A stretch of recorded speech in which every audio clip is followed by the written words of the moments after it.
అందరూ బాగున్నారా? అందరూ బాగుండాలని మనస్ఫూర్తిగా కోరుకుంటూ కార్తీక మాసం విశిష్టత తెలుసుకుందామండి.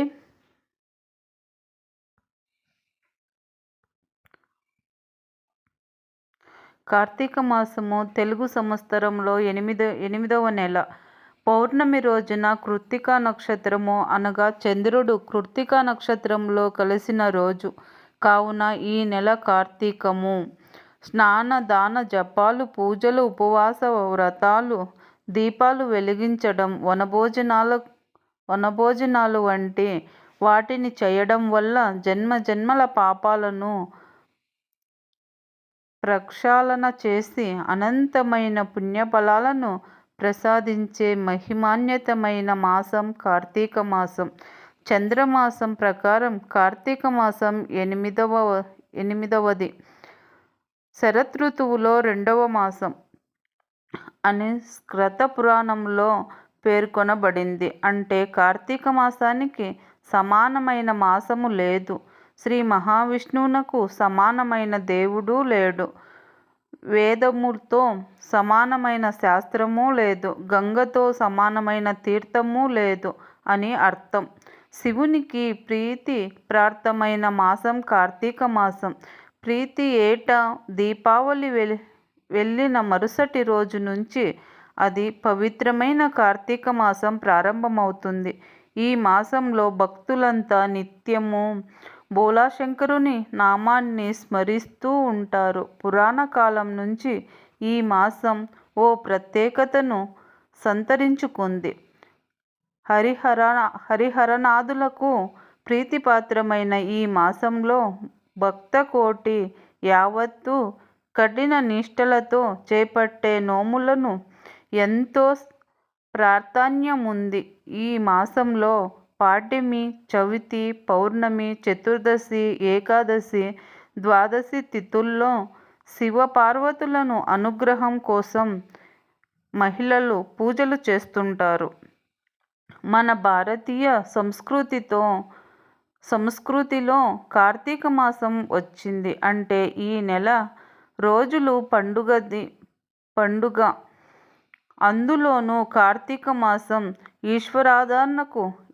ఈశ్వరారాధనకు చాలా ముఖ్యమైనది.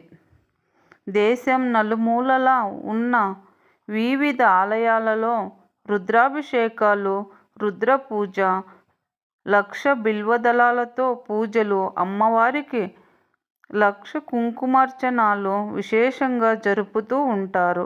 అలా విశేషార్చనలు జరిపే భక్తులకు సదా శివుడు ప్రసన్నుడై కొంగు బంగారంలా సంతోషం కలిగిస్తాడు. కాబట్టి ఈ స్వామికి అశుతోషుడు అనే బిరుదు వచ్చింది. ప్రతి ఈశ్వరాలయంలో ఆ రుద్ర మంత్రభాగం మరుమోగుతూ పవిత్రతనిస్తూ ఉంటుంది. హిందువుల గ్రహాలలో ఆదిత్య, మంబిక, విష్ణు, నాదం, మహేశ్వరం అనే పంచాయతన దేవతలను విశేషంగా ఆరాధిస్తారు.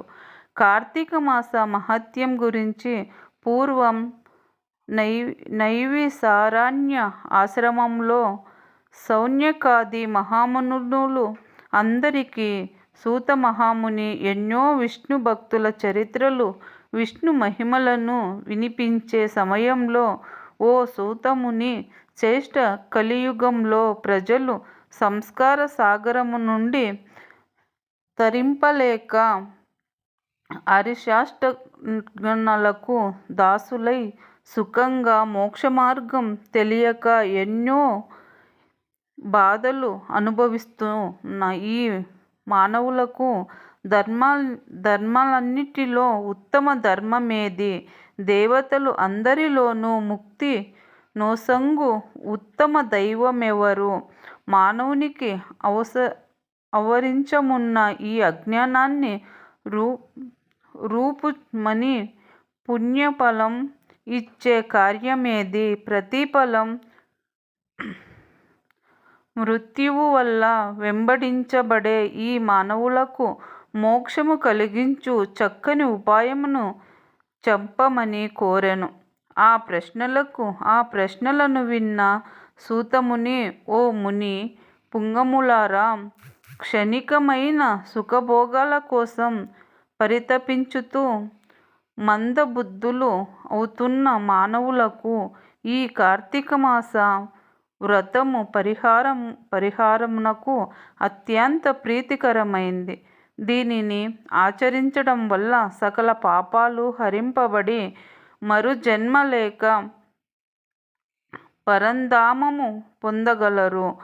పుణ్యాత్ములకు మాత్రమే ఈ కార్తీక మాస వ్రతం ఆచరించాలని కోరికను కలుగజేస్తాడు ఆ పరమాత్మ. దుష్టులకు, దుర్మార్గులకు వారి కర్మలు పరిపక్వమయ్యే వరకు ఏవగింపు కలిగిస్తాడు. ఆ మాసంలో వచ్చే సోమవారాలు, చవితి, ఏకాదశి, ద్వాదశి, పౌర్ణమి అత్యంత పుణ్యవ్రతమైనవి. నెల అంతా సాధ్యపడని భక్తులు కనీసం ఆయా రోజుల్లో పవిత్ర పుణ్యనది స్నానం ఆచరించి ఉపవాస దీక్షలు చేస్తూ మహాన్యాస పూర్వక మహారుద్రాభిషేకాలు, 1,00,000 బిల్వరక్షణాలు, 1,00,000 కుంకుమార్చనలు, లలిత విష్ణు సహస్రనామ పారాయణాలు, ప్రతినిత్యం ఉభయ సంధ్యాలలో దీపారాధన చేసే వారికి విశేష పుణ్యఫలం లభిస్తుంది. ఈ కార్తీక మాసం 30 రోజులు ఆచరించిన వారికి అనంత కోటి పుణ్యఫలం లభిస్తుందని చెప్పబడింది. ఇందులో అత్యంత మహిమన్వితమైన కాలం ప్రదోషకాలం. సూర్యాస్తమయం అయ్యాక 3 గడియలు 1 గంట ప్రదోష రజనిముఖ్యం. రాత్రికి ఆరంభమయ్యే ఈ ప్రదోష సమయం, ఇలా ప్రతి నిత్యం వచ్చే ప్రదోషాన్ని నిత్య ప్రదోషంగా చెప్తారు. ఈ ప్రదోషం 4 విధాలుగా మహాత్ములు వివరిస్తూ ఉంటారు. ఆ నిత్య ప్రదోషం 2 పక్ష ప్రదోషం, 3 మాస ప్రదోషం, 4 మహాప్రదోషం అని చెప్తారు. కొందరు నిష్ఠపరులు ఈ కార్తీక మాసమంతా పుణ్యనది స్నానాలు చేస్తూ ఆచరిస్తూ ప్రతినిత్యం హరిహరనాథులను పూజిస్తూ పగలు స్వల్పాహారం అంటే వండని ఆహారం, పాలు, పండ్లు స్వీకరించి సాయంత్రం భక్తితో కార్తీక దీపారాధనలు, పూజలు చేసి నివేదించిన అన్నాన్ని రాత్రి భుజిస్తూ ఉంటారు. అలా ఈ కార్తీక వ్రతాన్ని నిత్యం ఆచరిస్తారు. ఇక ప్రదోషకాలంలో పరమేశ్వరుడు ఏకకాలంలో 2 రూపాల్ని ప్రదర్శిస్తూ ఎడమ భాగాన పార్వతి, రెండవ భాగంలో పరమేశ్వర రూపంగా అర్ధనారీశ్వరుడుగా దర్శనమిచ్చే కాలం ఈ ప్రదోషకాలం అని చెప్పబడినది. ఆ ప్రదోష సమయాల్లో ఆ తల్లి అధ్యక్షురాలుగా ఆదిరోహించడంగా పరమేశ్వరుడు పరవశించి తాండవం చేస్తూ ఉంటాడు.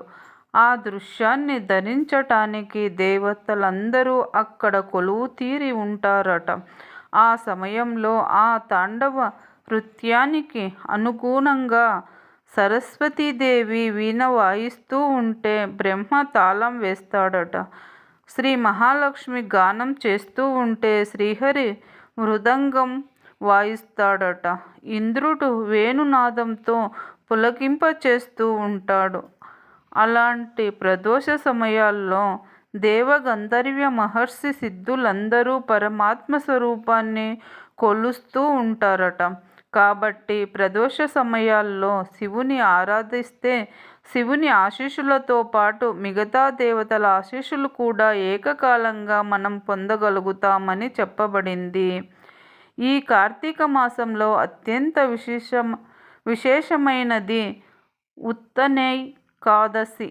అంటే శ్రీ మహావిష్ణువు పాలకడలిలో ఆదిశేషుని పాన్పు పైన ఆషాఢ శుద్ధ ఏకాదశి నాడు తన యోగ నిద్రను ప్రారంభించి తిరిగి కార్తీక శుద్ధ ఏకాదశి నాడు కనులు విప్పి యోగ నిద్ర నుండి మేల్కొన్న రోజుకే ఉత్తన ఏకాదశి అనే పేరు. ఆ మరుసటి రోజు ద్వాదశి నాడు 33 దేవతలతో శ్రీ మహాలక్ష్మి సమేతుడై తులసి దాత్రి వనంలో ఉంటాడని చెప్తారు. ఈ ద్వాదశిని క్షీరాభి ద్వాదశి అంటారు. అంటే పూర్వం కృతయాగంలో దేవదానవులు పాలసముద్ర మదనం చేసిన రోజు కనుక దీనికి క్షీరాభి ద్వాదశి అను పేరు వచ్చింది. పాలసముద్రాన్ని చిలికారు కనుక చిక్కు ద్వాదశి అని కూడా అంటారు. కనుక స్త్రీలు ఈరోజు వారి సౌభాగ్య సంపదల కోసం రాత్రి తులసి కోట దగ్గర విశేష దీపారాధనలు చేసి షోడశోపచారాలతో రాత్రి లక్ష్మీనారాయణలను పూజిస్తారు. మన సంస్కృతిలో ఈ దీపారాధన అనేది ప్రధానాంశం. ఈ దీపారాధనలో ఆవు నెయ్యి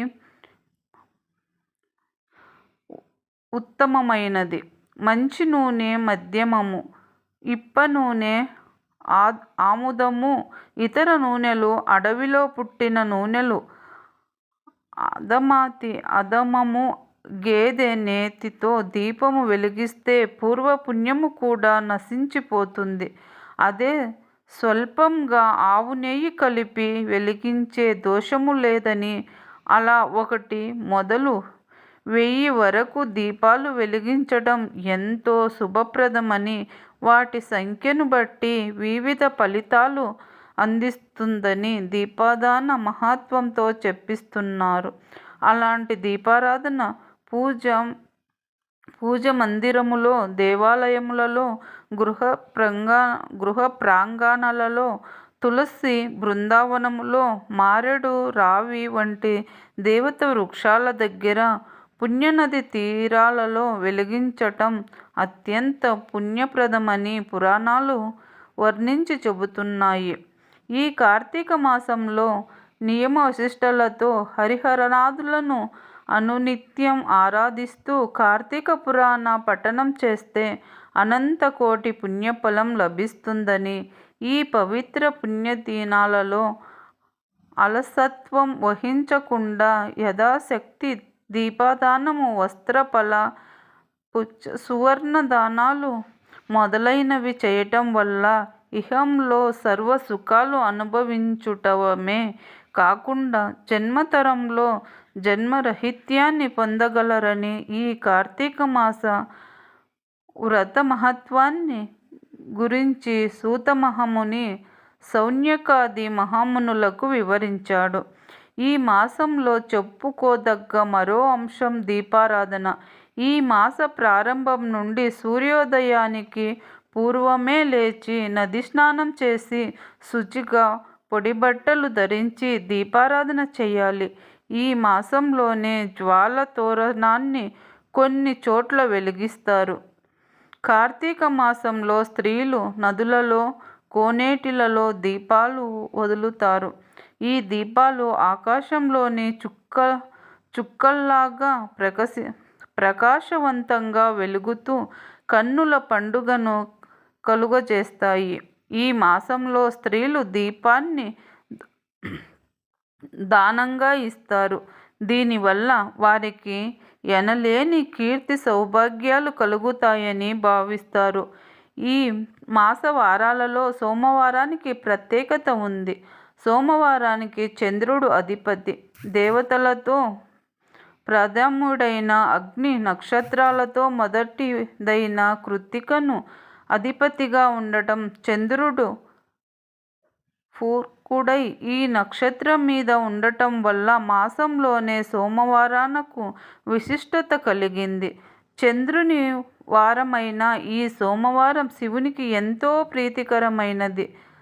శివ భక్తులు ఈ మాసంలో ముఖ్యంగా సోమవారాలలో శక్తి శ్రద్ధలతో నియమ నిష్టలతో శివుణ్ణి ఆరాధిస్తారు. కార్తీక మాసంలో గంగా, గోదావరి, కావేరి, తుంగభద్రదాది నదులలో స్నానం చేస్తే అత్యంతంగా గంగానది కార్తీక మాసంలో నదులన్నిటిలో ద్రవరూప సన్నిహితమై ఉంటుంది.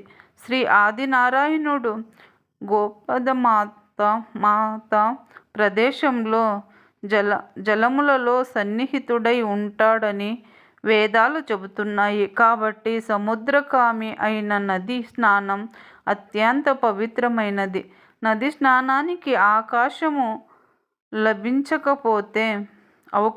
లభించకపోతే కాలువలో కానీ, చెరువులో కానీ, కూపము దగ్గర కానీ సూర్యోదయం స్నానము చేయాలి.